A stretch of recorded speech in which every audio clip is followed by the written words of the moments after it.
ونستعينه ونستهديه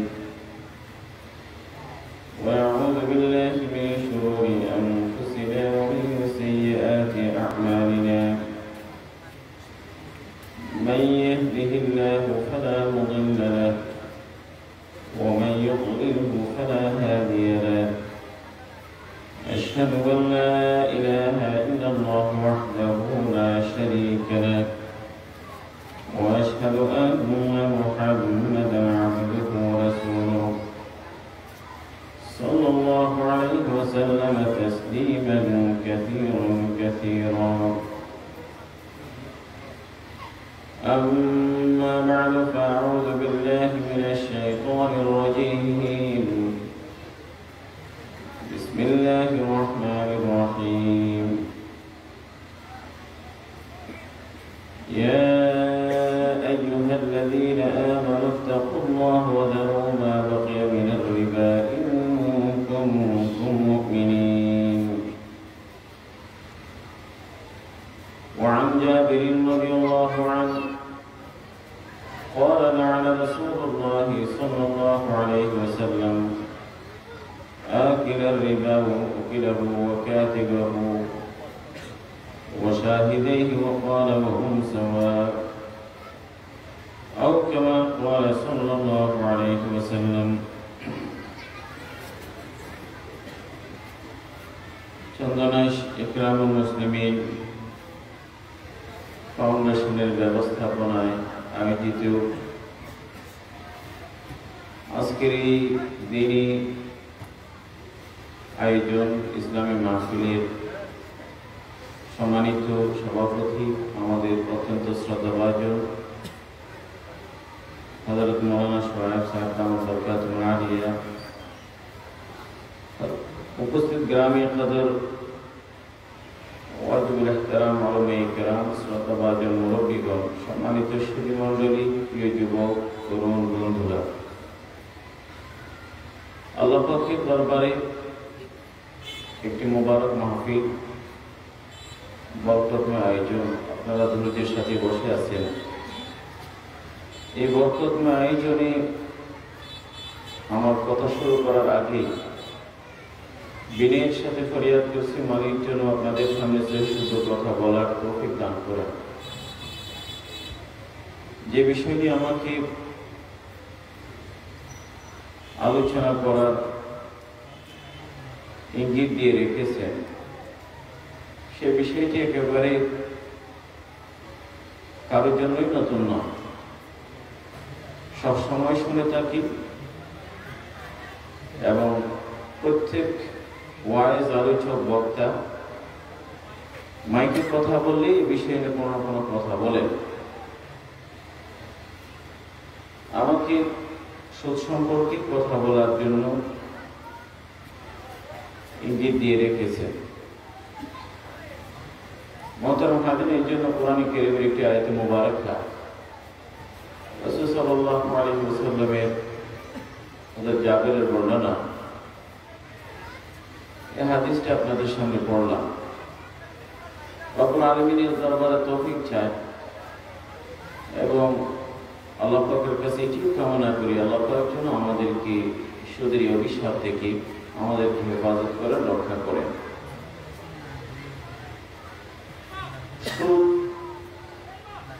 জঘন্য হারাম,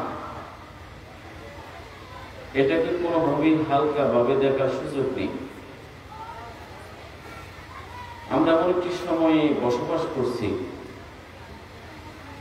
যে সময়ে সুদ থেকে নিজেকে রক্ষা করা খুব কঠিন হয়ে যাচ্ছে।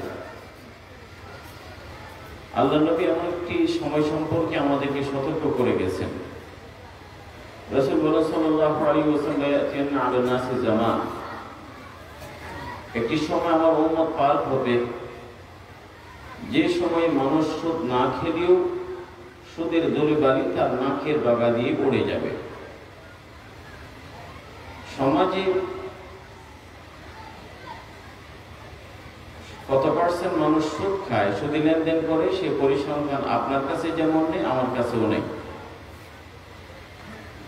তবে এই দেশের 80% পুঁজি 80% পুঁজি, মানুষ নয়। এদেশের 80% পুঁজি এখন শুধু ব্যাংকেই লেনদেন হয়,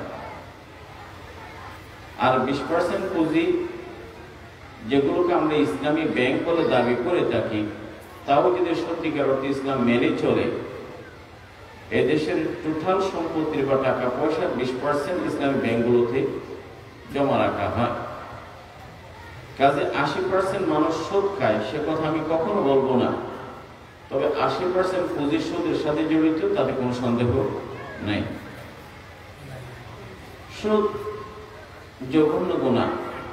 আজকে আমরা সেই সুদ সম্পর্কে আলোচনা করব, যাতে করে সুদের 1 টাকা খাওয়ার আগে হাজারবার চিন্তা করে দেখব যে সুদ আমার পকেটে আসা কত ভয়াবহ।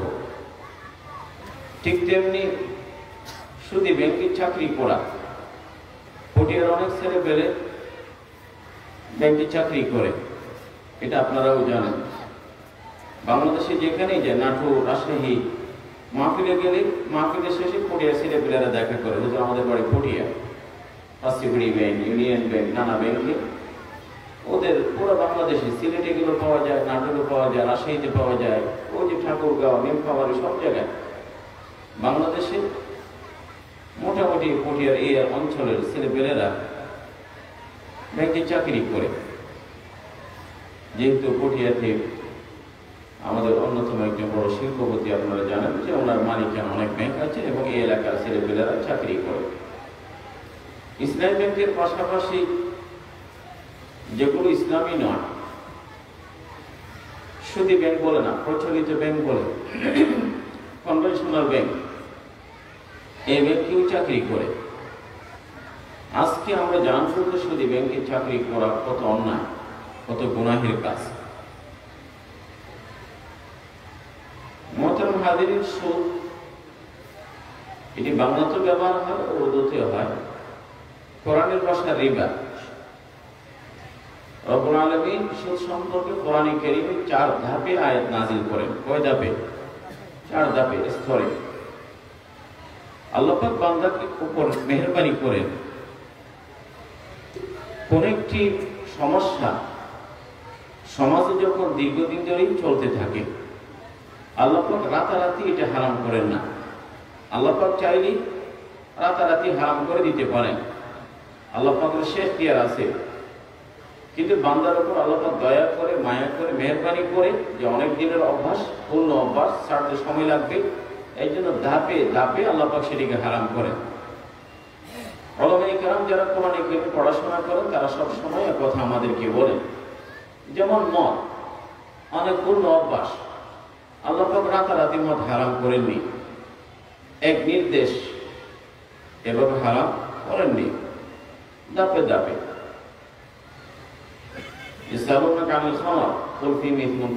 সমস্যা আছে, নামাজ সময় খেয়েও না। এরপর আল্লাহ পাক এই যে একসাথে হারাম করে, সুদের ক্ষেত্রেও তাই। রব্বুল আলামিন কোরআনে কারীমে ইরশাদ করেন, وما آتيتم من ربا ليربو في أموال الناس فلا يربو عند الله وما آتيتم من زكاة تريدون وجه الله فأولئك هم المضعفون। এটি মক্কায় নাযিল হয়েছে। আমরা জানি সুদ মক্কায় হারাম করা হয়নি, মদিনায় হিজরতের পরে। কিন্তু রব্বুল আলামিন মক্কায় এই আয়াত নাযিল করে সাহাবায়ে কেরামের কানে এই মেসেজ, এই বার্তা পৌঁছে দিয়েছেন যে এখন হারাম হয়নি। সুদী ব্যবসা, সুদী লেনদেন, সুদী টাকা পয়সার মাধ্যমে তোমাদের যদি মনে হয় সম্পদ বাড়ে, টাকা বাড়ে, পরিমাণ বাড়ে, এটা তোমাদের চোখে, তোমাদের দৃষ্টিতে, আল্লাহ পাকের কাছে সম্পদ বাড়ে না। ফালায়া ইনদাল্লাহ। যাকাত পকেট থেকে দিলে মনে হয় যে কমে গেল, রব্বুল আলামিন বলেন এটা তোমাদের চোখে কমে গেলেও আল্লাহ পাকের কাছে অনেক গুণ বৃদ্ধি পেয়েছে। কারণ তুমি 1 টাকা খরচ করেছো, আমি 700 গুণ দিয়েছি। পৃথিবীর মধ্যে এরকম কোনো বিজনেস নাই, এরকম কোনো প্রফিট নাই যেখানে 1 টাকা বিনিয়োগ করলে 700 গুণ লাভ পাওয়া যায়। এরকম কোনো বিজনেস পৃথিবীতে নাই। কিন্তু আল্লাহ পাকের রাস্তায় ব্যয় করা এত বেশি প্রফিটেবল বিজনেস, এত বেশি লাভজনক ব্যবসা যে 1 টাকা খরচ করলে রব্বুল আলামিন মিনিমাম 700 গুণ আল্লাহ পাক চাইলে আরো বৃদ্ধি করে দেবেন, আরো বৃদ্ধি করে। পৃথিবীর মধ্যে এর চেয়ে বড় লাভজনক ব্যবসা আর হতে পারে না। এই জন্য আল্লাহ পাকের রাস্তায় দান করা, আল্লাহ পাক কখনো সেটাকে যে আমাকে দিচ্ছ কখনো ফেরত দেবে না বলেন নাই। আল্লাহ পাক ঋণ বলেছেন, কর্জ বলেন। কর্জ মানে কি? দিচ্ছেন আবার পাবেন, দিচ্ছেন আবার পাবেন। আল্লাহ পাক ইউতুল্লাহ কারদান হাসানা, মানুষ মানুষের কাছে আস্থা রাখলে ঋণ দেয়, তারপরও মানুষ গড়িমসি করে, টালবাহানা করে অথবা দিতে ক্ষমতা হারিয়ে ফেলে। দেওয়ার মানসিকতা আছে কিন্তু ক্যাপাসিটি নাই। আল্লাহ পাক কথা দিয়ে কথা রাখেন, কথা পূরণ করার ক্যাপাসিটিও রাখেন। রব্বুল আলামিন বলেন, তোমরা যদি অপরকে ঋণ দাও, আমাকেও দাও কর্জ, আমাকেও দাও কর্জ। কাজে আমাকে কর্জ দাও মানে আল্লাহ রাস্তায় যেটা ব্যয় করেছো সেটা আমাকে যেন কর্জ দিলে। কিয়ামতের মাঠে এই শুধু কর্জ নয়, এই ঋণের সাথে 1000 গুণ বৃদ্ধি করে তোমার মূল ধ্বংস ফেরত দেব। কিন্তু তুরিদুল্লাহ কারদান হাসানা। তো বলেছিলাম মুহতারাম হাজিরিন, রব্বুল আলামিন সুদ সম্পর্কে কোরআনে কারীমের প্রথম আয়াত মক্কায় আল্লাহ পাক বার্তা দিলেন যে সুদি লেনদেনে তোমাদের কাছে মনে হয় সংখ্যা বাড়ে, আল্লাহ পাক বলেন বাড়ে না। যাকাত দিলে মনে হয় কমে যায়, আল্লাহ পাক এটি মূলত বাড়ে। ফলাফলের মধ্যে এটি প্রথম আয়াত। 2 নম্বর আল্লাহ পাক আয়াত নাজিল করেন মদিনায় হিজরতের পরপরই।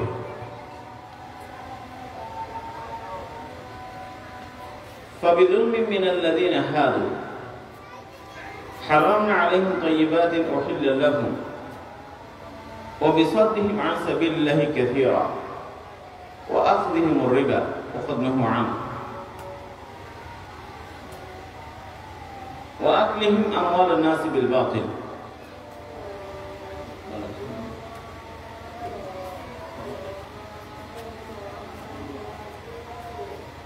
আজান চারদিকে হচ্ছে, আজানের জবাব দিয়ে দেন।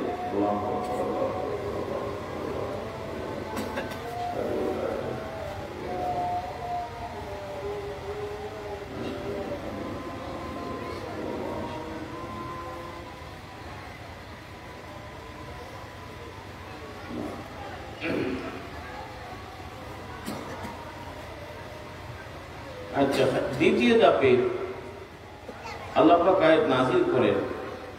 আল্লাহ নবী মদিনায় হিজরত করেন। হিজরতের পর আপনারা জানেন মদিনায় আল্লাহ নবী যাওয়ার আগে থেকে ইহুদিরা বসবাস করছেন। ইহুদি আপনারা যারা স্কুল কলেজে পড়েন তারা জানেন ইহুদিদের যে ব্যবসা বাণিজ্যে তাদের প্রভাব শুধু আজকের বিশ্বে নয়, অনেক পূর্ণকাল থেকে ব্যবসা বাণিজ্যের ক্ষেত্রে ইহুদিদের অনেক প্রভাব, অনেক কর্তৃত্ব। বর্তমান বিশ্ব পৃথিবীর বড় বড় বাণিজ্যের একটি বড় অংশ ইহুদিরা কন্ট্রোল করে। এই জন্য মিশরের এক কবি আফসোস করে বলে, মিশরের যেন বৃদ্ধ সম্মান সম্পত্তি সব ইহুদিদের, সব কবিতায় তিনি বললেন ইহুদিদের, ইহুদিরাই রাজা, ইহুদিরাই শাসক, ইহুদিরাই কর্তা, ইহুদিরাই আমলা। হে মুসলিম, তুমিও ইহুদি হয়ে যাও। পৃথিবী যে ইহুদি, পৃথিবী যে, এটি আফসোস করে কথাগুলো বলেছেন, সমাজের বাস্তবতাকে সামনে রেখে কথাগুলো বলেছেন। আপনারা জানেন পৃথিবীর বড় বড় কোম্পানি, ফেসবুকের মালিক জুকারবার্গ ইহুদি, জর্জ সোরস ইহুদি, সিএনএন এর মালিক ইহুদি, নিউ ইয়র্ক টাইমসের মালিক ইহুদি, এক্সন মোবিল কোম্পানি ইহুদি। এভাবে দেখবেন মিডিয়া বলেন, পয়সা কড়ি বলেন, সিটি ব্যাংক সব ইহুদিদের কর্তৃত্ব। আল্লাহ নবী মদিনায় যাবার আগে ইহুদিদের বসবাস, ব্যবসা বাণিজ্য ওদের হাতে। ইহুদিরাই মদিনার ব্যবসা বাণিজ্য অঙ্গনে নেতৃত্ব দিয়েছে। আল্লাহ পাক এই আয়াত নাযিল করেন, ফাবিযুলমিন মিনাল্লাযিনা হাদু হারামনা আলাইহিম তাইয়্যিবাত উহিল্লা লাহুম। রব্বুল আলামিন বলেন ইহুদিদের অন্যায় অপরাধের কারণে, তাদের কুকীর্তির কারণে, তাদের কুকর্মের কারণে অনেক ভালো জিনিসও তাদের উপর নিষিদ্ধ করে দিয়েছে। তাদের অপরাধ কি? ওয়া আখযিহিমুর রিবা ওয়া ক্বাদ নহু আন। ইহুদিদের জন্য সুদ নিষিদ্ধ, তারপর লেনদেন করে। ওয়া আকলিহিম আমওয়ালান নাস বিল বাতিল, মানুষের সম্পদগুলো অন্যায়ভাবে আত্মসাৎ করে। এই আয়াত দ্বিতীয় ধাপে নাজিল হলো। মেসেজ কি পেলেন সাহাবায়ে কেরাম? কি বার্তা পেল? সাহাবায়ে কেরাম এই বার্তা পেলেন যে সুদ আমাদের জন্য হারাম হয়নি, ইহুদিদের জন্য হারাম ছিল, নিষিদ্ধ। আল্লাহ পাক তাদের বদনাম করে। ইহুদিদের জন্য যেটি বদনামের বিষয় সেটা অচিরে আমাদের জন্য হারাম করা হবে, এটা আমাদের জন্য হালাল থাকবে না। এই বার্তা পেয়ে গেলেন। তখন থেকে সাহাবায়ে কেরাম অনেকটা নড়ে চড়ে বসেন। ইহুদিদের বদঅভ্যাস হলো সুদ নিষিদ্ধ, তারপরে তারা সুদী লেনদেন করে। এমনকি তারা বাইবেল বিকৃত করে। বাইবেল বর্তমান ইংরেজি ভাষায়। ইহুদিদেরটাকে ওল্ড টেস্টামেন্ট বলে, খ্রিস্টানদেরকে নিউ টেস্টামেন্ট বলে, তাদের ধর্মীয় গ্রন্থের নাম। সেখানে তারা একসময় এই সুদটাকে ইউজারি বলতো। ইউজার একটু ভারী শব্দ, মানে কঠিন চড়া সুদ। এটাকে তারা হালকা ভাবে নেওয়ার জন্য ইন্টারেস্ট বলে। এখন বাইবেলে আপনারা ইন্টারেস্ট শব্দ পাবেন। ইন্টারেস্ট নিজের মনের মতো ধর্মীয় বইটাকে বিকৃত করে। এবং সবসময় এই যে শেখরকের কথা, ইটালির যে ইহুদিরা কত অন্যায়ভাবে মানুষের সাথে যে সুদী মহাজনী লেনদেন করেছে, বই পুস্তকে, আমাদের স্কুল কলেজের বই পুস্তকেও আছে। রব্বুল আলামিন দ্বিতীয় ধাপে আয়াত নাযিল করেন। তৃতীয় ধাপে আল্লাহ পাক বলেন, ইয়া আইয়ুহাল্লাযীনা আমানু লা তাকুলুর রিবা আদআফান মুদাআফা। চক্রবৃদ্ধি হার। 1 লাখ টাকা দিল, 20,000 টাকা সুদ দিতে পারে না, 1,20,000 টাকার উপরে সুদ আসবে। এটা মূলধন, এটাই চক্রবৃদ্ধি। এটি এদেশেও চলে। রব্বুল আলামিন এটি নিশ্চিত করে দিলেন। চতুর্থ ধাপে ওই যে বললাম শুরুতে, সুদ অনেক পূর্ণ। ঈসা আলাইহিস সালামের জন্মের 4000 বছর আগে থেকে পৃথিবীতে সুদ চালু হয়েছিল। ঈসা আলাইহিস সালামের জন্মের, ঈসা আলাইহিস সালামের জন্ম কত বছর হলো? 2000 পয়সা 21 সাল। 2000, এদিকে 2000, ওদিকে 4000, কয় বছর হয়েছে? 6000 বছর। সুদের বয়স কয় হাজার বছর? 6000 বছর ধরে পৃথিবীতে মানুষ সুদী লেনদেন করে। অথচ এটা পৃথিবীতে শুধু ইসলামের মধ্যেই না জায়েজ, ইহুদি খ্রিস্টানদের জন্য বুঝি হালাল ছিল, সে কথা সত্য নয়। এটা ওদের জন্য হারাম। কারণ আল্লাহ পাক বলেন ওয়া আখযিমুর রিবা ওয়া ক্বাদ নুহু আন, ওদের নিষেধ করা হয়েছিল, তারপর লেনদেন করে। তাহলে বোঝা যায় এরা কোনো আসমানি ধর্মে, কোনো আসমানি কিতাবে এটি কখনো বৈধ ছিল না। ওয়া আখযিমুর রিবা ওয়া ক্বাদ নুহু আন, এটা নিষিদ্ধ। চতুর্থ ধাপে আল্লাহ পাক আয়াত নাযিল করেন, ইয়া আইয়ুহাল্লাযীনা আমানু তাকুল্লাহা ওয়া যারু মা বাকিয়া মিনার রিবা ইন কুনতুম মুমিনিন। আল্লাহ পাক দেখেন আয়াতের শুরুটাও ইয়া আইয়ুহাল্লাযীনা আমানু, শেষটা ইন কুনতুম মুমিনিন। শেষটা ইন কুনতুম, ভালো করে বুঝবেন। হে মুমিন, ঈমানদার, যাদের অন্তরে ঈমানের চারা আছে, ঈমানের বীজ আছে, তোমাদের কি বলছে? আল্লাহ পাক বলেন ঈমানদার। এটি অনেক আল্লাহ পাকের বড় অত্যন্ত আদরের শব্দ। আল্লাহ পাক যখন মুমিনকে ডাকেন, কাফিরকে ভাবে ডাকেন না। ঈমানদার, যে আমার লোক, যারা আমাকে বিশ্বাস করেছে, আমাকে বিশ্বাস, এভাবেই ডাকেন। শেষও ইন কুনতুম মুমিনিন, তুমি যদি ঈমানদার হও, হে ঈমানদার, তুমি যদি ঈমানদার হও, তুমি যদি ঈমানদার হও।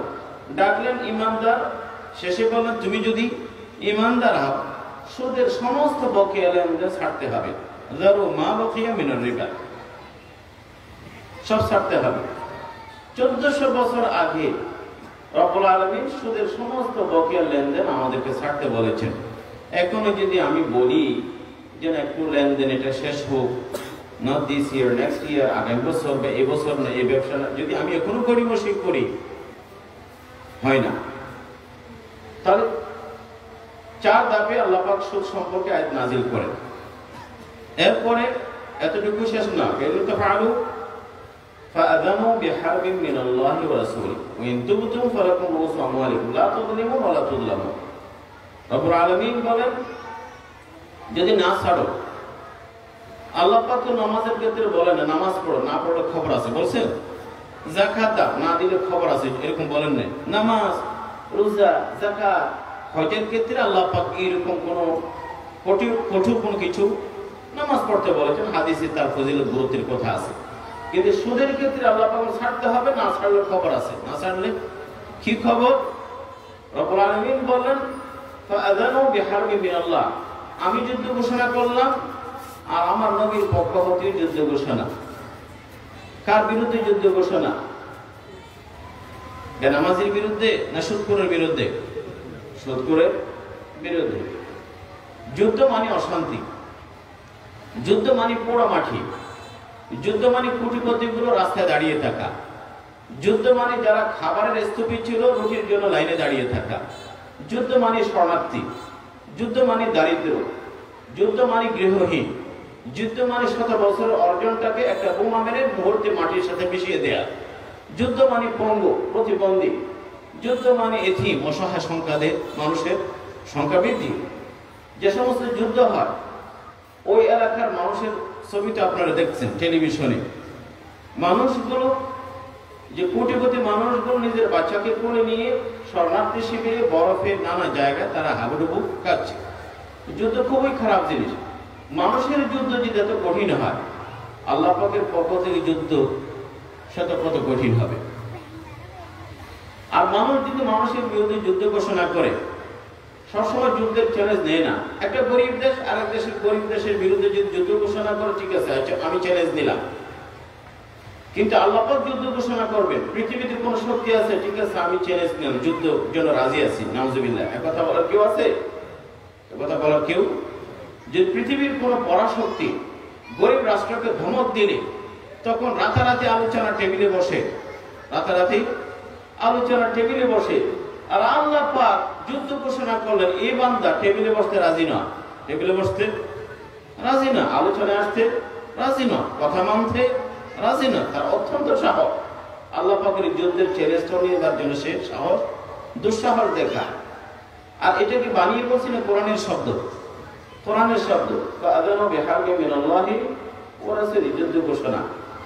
বলেন, যুদ্ধ যদি অশান্তি হয়, কোন সুদখোরের বিরুদ্ধে আল্লাহ পাক যুদ্ধ ঘোষণা করবেন, আপনি কি কখনো মনে করেন যে সে লোকটি শান্তিতে আছে? না, ইম্পসিবল, অসম্ভব। আল্লাহ পাক কারো বিরুদ্ধে সে যদি নোবেল পুরস্কার, নোবেল পদক গলায় ঝোলায়, গ্রামীণ অথবা সমস্ত সুদী কারবারের কারণে, এটা শান্তির পদক, নোবেল শান্তি, সারা পৃথিবীর মানুষ তার গলায় শান্তির পদক দিই, কিন্তু আল্লাহ পাকের পক্ষ থেকে অশান্তি, সে শান্তিতে থাকতে পারবে? কখনো শান্তিতে থাকতে পারবে না। কারণ আল্লাহ পাক তিনি শান্তিদাতা, তিনি শান্তির উৎস, আসসালাম, এবং তিনি দারুস সালাম, জান্নাত সৃষ্টি করেন। কাজে আল্লাহ পাক যখন অশান্তির কথা বলবেন, সুদকে কোনো মানুষ শান্তিতে থাকতে পারে না। আপনি হয়তো বলবেন, হুজুর কি কোন কত সুদকে দেখলাম আমাদের সামনে বড় দামি গাড়ি হাঁকিয়ে নিয়ে যায়, শহরে বাড়ি আছে, বাচ্চাগুলো বিদেশে পড়াশোনা করে, শরীর স্বাস্থ্যটাও মোটা তাজা ঠিক আছে, বাজার কেনাকাটাও অনেক বেশি করে, পোশাক আশাকও অনেক দামি, চলাফেরাও অনেক ভদ্র, দেখতে তো খুব ভালোই আছে, দেখতে খুবই। আপনি বাইরের ফোকলা দেখতেছেন, কোষা দেখেছেন, কোষা ফোকলা, আপনি যা কিছু দেখেছেন এগুলো শান্তি নয়, এগুলো হয়তো শান্তির সামান বা উপকরণ, শান্তির সামান বা উপকরণ। বিছানা বারবার বলে থাকে, টাকা পয়সা দিয়ে বিছানা কিনা যাবে, ঘুম কিনা যাবে, ওষুধ কিনা যাবে, স্বাস্থ্য কিনা যাবে, চশমা কিনা যাবে, চোখ কিনা যাবে, বই কিনা যাবে, জ্ঞান কেনা যাবে, জ্ঞান কিনা, ডাক্তার ক্লিনিক বসাতে পারবেন, হায়াত কিনতে পারবেন, হায়াত কিনতে পারবেন না। ওদের বাইরের জিনিসগুলো আপনি দেখেছেন, কিন্তু যদি ভিতরে যান, তার কাছে যদি কাছে থেকে জিজ্ঞেস করেন, তখন সে বলবে ভাই কিডনি নষ্ট, লিভার খারাপ, স্ত্রী পরকীয়া, সন্তানটা লম্পট, খানাবাজদের এই ব্যাংকের ঋণ খেলাপি, অথবা রাতের নানা জায়গায় তার পেরেশানি, নানা জায়গায়। আপনি তো মাথায় ইট রাখলে ঘুম হয়, সে এসি রুমে ঘুমাতে পারে না, এসি রুমে। আপনি তো একটা মরিচ নিয়ে পান্তা ভাত খেয়ে আপনি তৃপ্তি পান, সে হাজার খাবার আইটেমের মধ্যে কোনো স্বাদ পায় না, এটা খেতে পারে না, প্রেশার, ওটা সুগার, ওটা ডায়াবেটিস, এটা কোলেস্টেরল, এটা কিডনির সমস্যা, তার কোনো শান্তি নেই। খাবার কেনার ক্ষমতা আছে, পেটে ঢুকানোর ক্ষমতা নাই, পেটে ঢুকানো নানা কারণ ঢুকানো যায় না। বিছানা কিনতে পারে, ঘুম কিনতে পারে না। কাজে বাহ্যিক বিবেচনায় বিভ্রান্ত হবেন না, বাহ্যিক দেখে বিভ্রান্ত হবেন না। এই জন্য বলি যে ভাই আল্লাহ পাক তাদের বিরুদ্ধে যুদ্ধ ঘোষণা করলেন, ফাদানু বিহারবিন মিনাল্লাহি ওয়া রাসূলিহি। সুদ অত্যন্ত জঘন্য অপরাধ। এই তো কোরআনের বক্তব্য। আল্লাহ নবী কি বলেন হাদিসে? আমি মনে করি এক একটি হাদিস যদি সব হাদিস জানা না থাকলেও কয়েকটি হাদিস যদি আমাদের সামনে থাকে, সুদ সম্পর্কে হাজারবার হিসেব করবে মানুষ সুদ খাবে কিনা। রাসূল সাল্লাল্লাহু আলাইহি ওয়াসাল্লাম উম্মত মুসলমানের জন্য দূরের কথা, খ্রিস্টানদের জন্য সুদের অনুমতি দেননি। নজরানের খ্রিস্টান আল্লাহ নবীর কাছে আসলেন এবং আল্লাহ নবীর কাছে অনুমতি চাইলেন বিভিন্ন কিছু, আমরা সংখ্যালঘু, আমরা খ্রিস্টান, আপনি আমাদেরকে সুদের অনুমতি দিন। ইসলামের এখানে মাঝখানে একটি বক্তব্য বলে দিন। বক্তব্য হলো অমুসলিম ইহুদি খ্রিস্টান তাদের জন্য ওগুলোই হালাল বা বৈধ হবে যেগুলো তাদের ধর্মীয় গ্রন্থে হালাল বৈধ।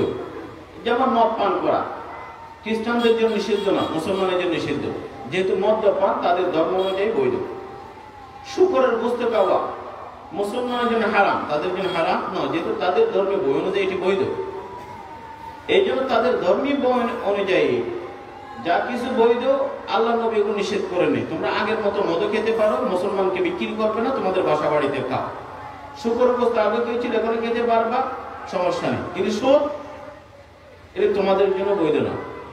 কেন বললেন? কারণ ইহুদি খ্রিস্টানদের ধর্মের মধ্যে কি নেই, সুদের বৈধতা নেই। যদি আল্লাহর নবী খ্রিস্টানের জন্য সুদের অনুমতি না দেন, উম্মতের জন্য দেবেন? অনুমতের জন্য দেবেন না। সুদ জঘন্য হারাম। রাসূল সাল্লাল্লাহু আলাইহি ওয়াসাল্লাম এই হাদিস শুনে হযরত জাবের বলেন, وعن جابر رضي الله عنه قال لعن رسول الله صلى الله عليه وسلم آكل الربا ومؤكله وكاتبه وشاهديه وقال وهم سواء। হযরত জাবের বলেন আল্লাহর রাসূলের অভিশাপ। ভালো করেই বুঝবেন, আল্লাহর নবী অভিশাপ। বাবা অভিশাপ দিলে সন্তান খেপে যায়, ভাই বাপের অভিশাপ, পীর বুজুর্গের অভিশাপ, মানুষ আতঙ্কিত হয়। বুজুর্গ মানুষ অভিশাপ, এটা অভিশাপ কার? বাবা বুজুর্গের নাকি নবীর? সাইয়্যিদুল মুরসালিন। অভিশাপ মানে হলো আল্লাহ নবী আল্লাহ পাকের কাছে এই দোয়া করেছেন, বদদুয়া, মূলত বদদুয়া, হে আল্লাহ যারা সুদ খাবে, সুদ লেনদেন করবে, তাদেরকে তোমার রহমত থেকে মাহরুম করে দাও, বঞ্চিত করে দাও। লানত মানে হলো আল বু'দু মিন রাহমাতিল্লাহ, আল্লাহর রহমত থেকে দূরে থাকা, বঞ্চিত হওয়া, এটি হলো লানত। হযরত জাবের বলেন যারা সুদ খায় গ্রহীতা, যারা সুদ দেয় দাতা, এবং যারা সুদি লেনদেন লেখে, আগে হাতে কলমে লিখতে, এখন কম্পিউটারে কম্পোজ করে। কম্পিউটারে 1 লাখ টাকা এই ইন্টারেস্ট এত, যোগফল এত, ডেবিট এত, ক্রেডিট এত বলে কি না? এটা উইথড্র, এটা ডিপোজিট, এটা এই সে লেখে। যারা লেখে আর সাক্ষী থাকে, ব্যাংকে অ্যাকাউন্ট করার সময় কি থাকে? সাক্ষী থাকে। সবার উপরেই আল্লাহ রাসূলের অভিশাপ, প্রত্যেকের উপরে আল্লাহ রাসূলের অভিশাপ। এমনকি এটাও বললেন ওহুম সাওয়া, এরা প্রত্যেকেই সমান অপরাধী। যে সুদ খায়, যে নিল, যে দিল, যে লিখলো, সমান অপরাধী। যদি সমান অপরাধী হয়, কোন সুদি ব্যাংকের চাকরি যে করে, সে কি বলতে পারবে আমি তো নিই না, এখানে একজন দিই, 4 দিন নিচ্ছে, আমি মাঝখানে শুধু চাকরি করে লিখি, আমি কিছুই করি না? রাসূল বলেন সে অভিশপ্ত, সেও। কারণ সে চাকরি করতে গিয়ে দিনের কোনো না কোনো সময় তাকে ওই সুদের অঙ্কটা লিখতে হয়, তাকে কম্পোজ করতে হয়, তাকে এটি জমা রাখতে হয়। ওহুম সাওয়া। মুহতারাম হাজরিন, রাসূল সাল্লাল্লাহু আলাইহি ওয়াসাল্লাম অভিশাপ নিয়ে সুদখোর আল্লাহ নবী বদদুয়া করলেন, হে আল্লাহ এই সুদখোরকে, সুদদাতাকে তুমি তোমার রহমত থেকে বঞ্চিত করো।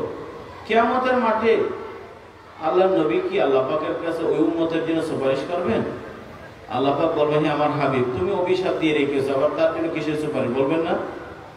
কাজেই সুদখোররা আল্লাহ নবীর সুপারিশ থেকেও বঞ্চিত, সুপারিশ থেকেও বঞ্চিত। হযরত কাউসারের পানি আশা করা যায়? আশা করা যায়? হজে কসের পানি থেকে বঞ্চিত, তাহলে এই টাকা দিয়ে কি করবে? হ্যাঁ, এই টাকা দিয়ে কি হবে? না রাসূলুল্লাহ আকিল রিবা মুকিলা কাতিবা শাহিদাই ওয়া কালাহুম সাওয়া, তারা সমান অপরাধী। আর হাদিসের মধ্যে আল্লাহ নবী ইরশাদ করেন, দিরহামু রিবা ইয়াকুলুহু আর-রাজুলু ওয়া হুয়া ইয়ালামু আশাদ্দু মিন 36 জানিয়া আও কামা ক্বালা সাল্লাল্লাহু আলাইহি ওয়াসাল্লাম। হযরত হামজালা থেকে বর্ণনা, রাসূলুল্লাহ সাল্লাল্লাহু আলাইহি ওয়াসাল্লাম সুদের 1 টাকা খাওয়া, 1 টাকা 1 দিরহাম বললাম আর কি, এটা আরবের প্রচলিত কি মুদ্রা না, রূপা দিয়ে তৈরি। আল্লাহ নবী বললেন, কেউ যদি জেনে শুনে সুদের 1 দিরহাম খায়, বুক করে, মায়ের সাথে 36 বার জানা করার চেয়ে কঠিন গুনাহ। সমাজে জানা ব্যভিচার করে হয়তো এরকম হাতে গোনা কিছু লোক আছে, কিন্তু তাও যদি সে অপরাধে লিপ্ত হয়, নাউজুবিল্লাহ, আপনজন নিজ বোন বা মায়ের সাথে কল্পনাও করে না। যে লোকটি জানা ব্যভিচার করে সে নিজের মায়ের ইজ্জতের জন্য গর্দান দিতে রাজি আছে। মায়ের ইজ্জতের জন্য গর্দান দিতে কি আছে? রাজি আছে। বলবে যে আমার মায়ের সম্মান red line, you can cross it, এটা রেড লাইন। কিন্তু আল্লাহ নবী বলছেন, সুদের 1 দিরহাম বক্ষণ করা, মায়ের সাথে 1 বার জেনা নয়, কয়বার? 36 বার জেনা করার পর অনেক কঠিন। কথাগুলো তো আমি বলিনি, এ কথা তো আল্লাহ নবীর কথা। আল্লাহ নবী কি নিজের পক্ষ থেকে বলেন নাকি আল্লাহ পাকের পক্ষ থেকেই বলেন? ওমা ইয়ানতিকু আনিল হাওয়া, আল্লাহ নবী যা কিছু উচ্চারণ করেন আল্লাহ পাকের পক্ষ থেকে উচ্চারণ করেন। কাজে এটি আল্লাহ পাকের বক্তব্য, কোরআনের আয়াত না, তবে আল্লাহ পাকের কথাই বলেছেন, আল্লাহ পাকের কথাই বলেছেন। তো যদি যারা সুদ খায় তাদের চিন্তা করা, মানুষ সমাজে সমস্যা হলো জানা ব্যভিচার করলে সমাজ তাকে দোষী মনে করে যে লোকটা ব্যভিচার করে, ঠিক কিনা? নাউজুবিল্লাহ, মায়ের সাথে যদি কেউ করে সমাজ তাকে উচ্ছেদ করবে যে তোমার এই গ্রামে ঠাঁই হবে না, এই গ্রামে। যদি একবার জানা করলে সমাজ তাকে দূর করে দেয়, সমাজ থেকে বের করে দেয়।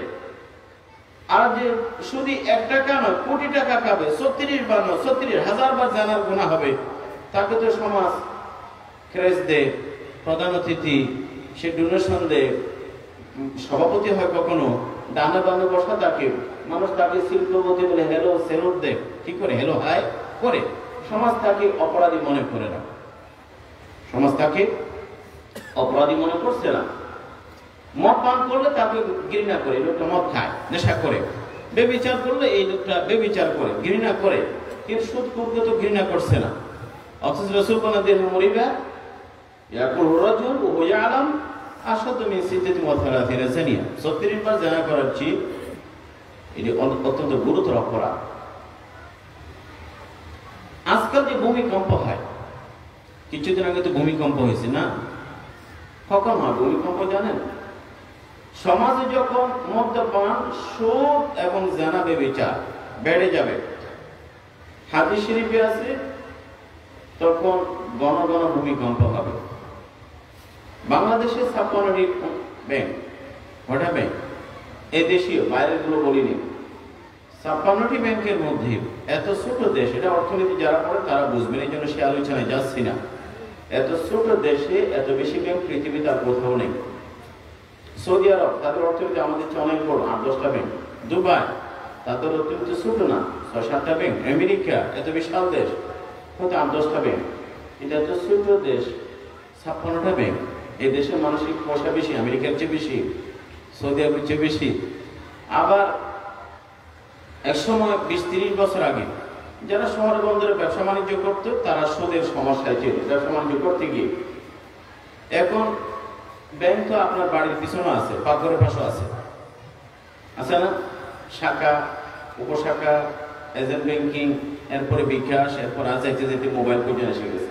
মোবাইল পর্যন্ত ব্যাংক এখন পাথরে এসে গেছে, কত হাজার শাখা। আর এগুলো শুধু তাই নয়, এর পাশাপাশি এনজিও গুলো আছে। এনজিও গুলো আসছে ক্ষুদ্র ঋণ বিতরণ, আটলান্টিক মহাসাগর উপর থেকে আসছে, ব্রাক হোক, এই হোক, সেই হোক, ক্ষুদ্র ঋণের মাধ্যমে দারিদ্র্য বিমোচন, দারিদ্র্য বিমোচন। হাটহাজারী জোবরা গ্রামে আমি প্রোগ্রামে গিয়েছিলাম, যে মহিলাকে দিয়ে ঋণ শুরু করা হয়েছিল দারিদ্র্য দূর করার জন্য, ওই মহিলা ঋণের বোঝা নিয়ে কবরে গেছে, দারিদ্র্য দূর করতে পারে না, সম্ভব না। আর এটা অন্য আলোচনা। বলতে চেয়েছিলাম সুদ শুধু ব্যবসায়ীর মধ্যে সীমাবদ্ধ ছিল, এখন চাকরিজীবী অথবা শিক্ষক, গ্রামের কৃষক, সাধারণ মানুষ, তাদের প্রত্যেকের কম বেশি অ্যাকাউন্ট আছে। একসময় পুরুষরাই সুদের মধ্যে জড়িত ছিল, নারীরা বাদ পড়েছিল। এনজিওগুলোর সুবাদে নারীরাও সুদ খাওয়া শিখেছে, সুদ দেওয়াও শিখেছে, খাওয়া শিখেছে, দেওয়াও শিখেছে। কারণ এই দেশে কিছু এনজিও আছে পুরুষের হাতে কিস্তি দেবে না, নারীর হাতেই দেবে, ক্ষমতায়ন নারীর হাতে। ৮০ লক্ষ মা বোন এই দেশে সুদি লেনদেন করে, তাদের রক্ত মাংস দিয়ে দূষিত হয়, তাদের গর্বে, তাদের জরায়ুতে, তাদের রক্ত দিয়ে যে আগামী বাচ্চাটি তৈরি হবে, হারাম রক্ত দিয়েই তৈরি হবে, হারাম রক্ত দিয়ে তৈরি হবে। কারণ পৃথিবীর সব মানুষ মায়ের রক্ত দিয়ে তৈরি, ঠিক কিনা? মায়ের রক্ত দিয়ে তৈরি। বাবা সুদ খেয়েছে এক কথা, কিন্তু মা সুদ খাওয়া ভিন্ন কথা।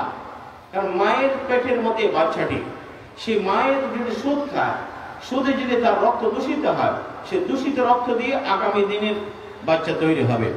আর সে বাচ্চা সুদি মায়ের বাচ্চাটি কি নামাজি হবে, বলিসুজুর হবে, পীর বুজুর্গ হবে, মুফতি মুহাদ্দিস হবে না? যেটা সুদ খেয়ে বড় হয়েছে, মানসিকতা এরকম হবে। কাজেই সুদ এখন শুধু শহরে নেই, গ্রামেও, শুধু ব্যবসায়ী না, অন্য শ্রেণীর মানুষকেও, শুধু পুরুষ না, নারীকেও সব জায়গায় ছড়িয়ে গেছে। এমনটি সময়ের কথা রাসূল বললেন যে সুদ না খেলেও সুদের দুর্বাড়ি নাকে দাগা দিয়ে উঠবে। মোহতারাম হাজিরিন, রাসূল সাল্লাল্লাহু আলাইহি ওয়াসাল্লাম সমাজে যে নানা আপদ বিপদ আসে, তার মধ্যে এই অপরাধগুলোকে দায়ী করেছেন। মদ, গান বাজনা, সুদ, জেনা, ব্যভিচার কমন হচ্ছে একেবারে সব জায়গায়। আর রিবা যে 60টি মেজর সিন, বড় গুনাহ, আকবরুল কাবায়ের, তার মধ্যে রাসূল সাল্লাল্লাহু আলাইহি ওয়াসাল্লাম 4 নম্বর বা 5 নম্বরের সুদটা উল্লেখ করে। শিরক, মা বাবার নাফরমানি, এগুলোর পরেই আর রিবা, জেনা, সুদ। আল্লাহ নবী সুদখোরের শাস্তি কি হবে বলে গেছেন। আল্লাহ পাকও বলেন, আল্লাহ পাক কোরআনে কারীমে বলেন, আল্লাযীনা ইয়াকুলুনা রিবা লা ইয়াকুমুনা ইল্লা কামা ইয়াকুমু আল্লাযী ইয়াতাখাব্বাতহু শাইতানু মিনাল মাস যালিকা বিআন্নাহুম ক্বালু ইন্নামা বাই'উ মিছলু রিবা ওয়া আহাল্লাল্লাহু বাই'আ রিবা। কিয়ামতের মাঠে সুদখোররা আসবে, আপনি আসবেন, আমি আসবো, সবাই আসবে, কিন্তু সুদখোররা 10 জনের মতো আসবে না। আসবে যেন জিন ভূত আসর করলে, প্রভাব ফেললে, নেশাগ্রস্ত মানুষ যেমন একটা এদিকে হেরে যায়, ওপর ওইদিকে দূরে যায়, সুদখোর মানুষগুলো হাসের অবস্থায় হবে। রাসূল সাল্লাল্লাহু আলাইহি ওয়াসাল্লাম বলে, দেখো সুদখোরের কি শাস্তি হবে, সুদখোরের কি শাস্তি হবে সেটি আমি দেখে আসছি, যেটা আমি দেখে আসছি। রাসূল সাল্লাল্লাহু আলাইহি ওয়াসাল্লাম এক সুদখোরের শাস্তির কথা বললেন, রক্তের নদীতে বয়ে যাওয়া, রক্তের নদী। সুদখোর শাস্তি হবে আহা, এই স্বপ্নে দেখেন। রাসূল হাদিসের মধ্যে আছে যে আমাকে ফেরেশতারা নিয়ে গেলেন রক্তের নদী, মাঝখানে একটা লোক সাঁতার কাটছে। রক্ত তো মানুষ দেখলেই মাথা ঘুরে যায়, রক্তের নদী তো কেউ দেখে না। এই লোকটি হাবুডুবু কাছে, রক্তের নদী। রাসূল সাল্লাল্লাহু আলাইহি ওয়াসাল্লাম দেখলেন এই লোকটা কোনোভাবে সাঁতার কেটে পারে আসতেছে, কোলে একটা লোক বিশাল পাথর নিয়ে দাঁড়িয়ে আছে, তাকে ধাক্কা মেরে আবার নদীর মাঝখানে। জিজ্ঞেস করা হয় এই লোকটাকে, বলা হলো সুদখোর। এখন বলুন তো সুদখোরকে রক্তের নদীতে কেন রাখা হয়? রক্তের কারণ হলো সুদখোর সে লাখো মানুষের রক্ত শোষণ করে বড় লোক হতে চেয়েছে। বড় লোক। সুদখোররা অত্যন্ত স্বার্থপর হয়, মহাজনী চিন্তা, নির্দয় হয়, পাষাণ হয়। গরিব বা কৃষকের বিপদের সময় সে লাভ মুনাফার কথা চিন্তা করে, কিস্তির কথা চিন্তা করে। গরিবের ছেলে ডায়রিয়া, সে কেমনি কর্জ দেবে চিন্তায় আছে। তাহলে পরের দুঃখে, পরের বিপদে নিজের সুখের এমারত যে গড়ে তুলতে চায়, তার শাস্তি এরকমই হবে। তার ভিতরে মানবতা থাকে না, এই জন্য এটি শাস্তি। আরেকটি শাস্তির কথা রাসূল বলেন, আমি মেরাজে রাত সপ্তম আসমানে গেলাম, যে রাসূল চোখে দেখা। সপ্তম আসমান হইতে আবার গর্জন, বিশাল শব্দ। দেখলাম কিছু উপরে কিছু মানুষ, বড় বড় তাদের পেট, তোরা বুতুন ও মিন খারিজিহা, তাদের পেট ভিতরে কি আছে বাইরে থেকে দেখা যাচ্ছে। আছে না কিছু মানুষের অ্যাকুয়ারিয়াম আছে না, ঘরে বড় লোকদের ছোট ছোট মাছ রাখে, মাছগুলো দৌড়াদৌড়ি করে গ্লাসে রাখে, দেখা যায় কিনা? রব্বুল আলামিন বলে, রাসূল সাল্লাল্লাহু আলাইহি ওয়াসাল্লাম বলে, তাদের এদেরকে, তাদের পেটগুলো যেন অ্যাকুয়ারিয়াম, তবে মাছ নয়, সাপ। কি আছে? সাপ, বড় বড় অজগর সাপ পেটের ভিতরে দৌড়াদৌড়ি করছে আর কামড় দিচ্ছে। সাপ তো বাইরে দেখলে পালাবেন, এখন যদি এই জায়গায় একটা সাপ আসে, একটা মানুষ থাকবে এখানে? হ্যাঁ, একজনে থাকবে, আমিও থাকবো না, কেউ থাকবে না। ও সাপ আসছে পালাবে, ঠিক কি না? একটা ছোট সাপ দেখলে সবাই পালায়, কিন্তু বড় বড় সাপ যদি বাইরে দেখলে না পালাবেন, ভিতরে থাকলে পালায় লাভ কি? ভিতরে থাকলে তো পালাইলে ওঠে নিয়ে পালাচ্ছে, ওঠে নিয়ে পালাচ্ছেন। রাসূল বললেন, দেখলাম এদের পেটে বড় বড় সাপ। জিবরিলকে জিজ্ঞেস করলাম, এরা কারা? জিবরিল বললেন, আকালাতুর রিবা, সুদখোর। এরা সবই তারা যারা সুদের টাকা পেটে গড়ছে, টাকা নয়, অজগর সাপ ঢুকাচ্ছে। কি সাপ? অজগর সাপ, আকালাতুর রিবা। আর এটি আল্লাহর নবীর দেখা, একটি স্বপ্নে, একটি বাস্তব চোখে। রাসূলের স্বপ্নটাও নবুয়তের অংশ, স্বপ্নটাও নবুয়তের অংশ। কারণ রাসূল বলেন সাল্লাল্লাহু আলাইহি ওয়াসাল্লাম, তোমরাও ঘুমাও, আমি ঘুমাই, আমার ঘুম তোমাদের ঘুমের মতো না। তোমরা যখন ঘুমাও, তোমার চোখও ঘুমায়, তোমার কলবও ঘুমায়। আমি ঘুমাই, আমার চোখ ঘুমায়, আমার কলব জাগ্রত থাকে, আমার দিল ঘুমায় না। এই জন্য আল্লাহর নবীর স্বপ্ন এটি নবুয়তের অংশ। রাসূল সাল্লাল্লাহু আলাইহি ওয়াসাল্লাম একটি স্বপ্নে দেখলাম, আপনি চোখে দেখলাম। রাসূল তো বলে গেছে, আমার চোখ ভুল করতে পারে, আমি হয়তো ছাগলটাকে গরুর বাছুর, কুত্তাটাকে বিড়াল, বিড়ালটাকে শিয়াল এরকম মনে করতে পারি, কিন্তু রাসূল কি চোখে ভুল করবেন? না, মাযাবুল বাসার। কাজে আল্লাহর নবী বলে গেছে যে শাস্তি এরকম হবে। মোহতারাম হাজিরিন, সুদ সম্পর্কে অনেক অন্যান্য অর্থনৈতিক, রাজনৈতিক নানা ব্যাখ্যা বিশ্লেষণ আছে। আমি এটি নিয়ে ব্যাংকে থাকি বা সময় অর্থনীতি পড়াতাম, পটিয়া মাদ্রাসায় পড়তে গিয়ে ইউরোপ, আমেরিকা, খ্রিস্টান তারা সুদ সম্পর্কে কি বলে সেটি আমি জানবার চেষ্টা করেছি। এখন গোটা বিশ্বে সুদের বিরুদ্ধে কথা বলা বহু সাংবাদিক আছে, রাজনীতিবিদ আছে, সারা পৃথিবীতে সুদের বিরুদ্ধে কথা আসতেছে। সুদ এটি জঘন্য শোষণ। সুদ মানে হলো লাখ কোটি মানুষের ক্ষুদ্র সঞ্চয়গুলোকে বড় লোকের পকেটে দেয়া। আপনাকে একটা চেক করে হাতে ধরিয়ে দেয়, 1 লাখ টাকা ব্যাংকে রাখলে আপনি খুব খুশি যে 1 লাখ টাকা রাখছি। ছেলেও জানে, এমনকি বউও জানে, ব্যাংকের শুধু ম্যানেজার জানে, তার স্ত্রী জানে না। আর স্ত্রী জানে না। ম্যানেজারকে যতটুকু বিশ্বাস করে, নিজের স্ত্রীকে অত বিশ্বাস করে না। আর সুন্দর চকচকে একটা চেক বই হাতে ধরাই দিলেও যে ঠিক আছে, আমার টাকা আছে। বছরের শেষে আপনি প্রফিট, ইন্টারেস্ট এইসব কিছু হিসাব করতেছে। তো ওই যে লাখ কোটি মানুষের অল্প অল্প পুঁজিটাকে ব্যাংকে রেখে সুদখোররা, এই যে বড় বড় পুঁজিপতিরা, তাদের পুঁজি বাড়ে, অন্যদিকে গরিব মানুষকে আয় আসে। এটা ছিল যাকাত, ইনসাফ। প্রায় সময় শেষ, উদাহরণ দিয়ে আমি শেষ করে দিচ্ছি। রব্বুল আলামিন যাকাত ফরজ করলেন, সুদ হারাম করলেন। আপনারা বুঝে আসবে কেন যাকাত ফরজ, কেন সুদ হারাম, কেন হারাম, বুঝে আসবে, কথা বলবে।